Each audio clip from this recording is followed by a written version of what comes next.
એટલે સદગુરુ એટલે તમે એમ સમજી લ્યો, જેને મોટા આશ્રમ બનાવવા છે એ સદગુરુ નથી.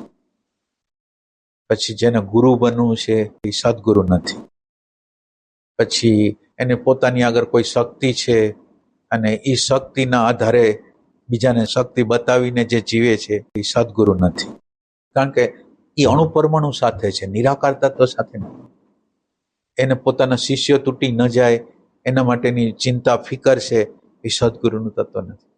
જેને એક મંડળ બનાવવું છે એ ગુરુ તત્વ નથી. એટલે ગુરુ તત્વ કેવું છે કે ગુરુ તત્વ સંપૂર્ણ રીતે નિરાકાર છે. એટલે કોઈ પણ પ્રકૃતિનો પિંડ હોય, પ્રકૃતિનો પિંડ જે ચોટેલો હોય તો એ સદગુરુ તત્વ નથી. મારી આગળ અમુક પ્રકારની શક્તિ છે, મારી આગળ અમુક પ્રકારની શાંતિ છે, અમુક પ્રકારની પરાવાણી ઉતારી શકું છું, તો આ બધી વસ્તુ જે ઉતારી શકે છે, એવા ભાનમાં જીવે છે, એવામાં જીવે છે, એ સદગુરુનું તત્વ નથી. આ એકેય વસ્તુ આપણી નથી, કુદરતની છે, આપણી એકેય વસ્તુ નથી, એનું તત્વ છે.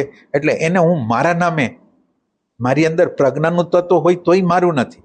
માનો કે હું પ્રજ્ઞા એરે આઈડેન્ટિફાઈ છું, અને પ્રજ્ઞા એરે આઈડેન્ટિફાઈ છું એટલે દાખલા તરીકે કોઈ વસ્તુ પ્રગટ થાય છે એટલે પ્રજ્ઞાનું તત્વ એમ કે છે, એનો વિવેક કરે છે કે આ કરાય ન કરાય, પણ છતાં એ પ્રજ્ઞાના તત્વ હારે હું જોડાવું નહીં.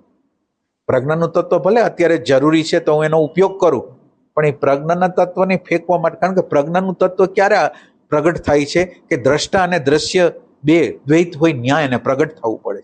એટલે પ્રજ્ઞાનું તત્વ મારે નથી જોતું. એટલે જ્યારે જાગ્રત હોઉં ત્યારે પ્રજ્ઞાનું તત્વ આપોઆપ રહેશે, પણ ઓમ મારે પ્રજ્ઞા હારે કંઈ પ્રજ્ઞાનો પ્રકાશ તો ત્યારે જરૂર પડે કે મારાથી બીજું કોઈ હોય તો. એ રેફરન્સથી કાંઈ માન, મોટાઈ, શક્તિ, મારી આગળ શાંતિ, મારી આગળ જ્ઞાન, આ બધાનું મને એ જે પિંડ છે એની હારે મારું આઈડેન્ટિફિકેશન હોય તો સદગુરુ તત્વ નથી. સદગુરુ તત્વને કંઈ જોતું નથી, માન જોતું નથી, મોટાઈ જોતી નથી, અને એ નાનામાં નાનો થઈને જીવવા માંગે છે, આવું લઘુ થઈને જીવવા માંગે. લઘુનો અર્થ એમ છે એમ્પ્ટીનેસ.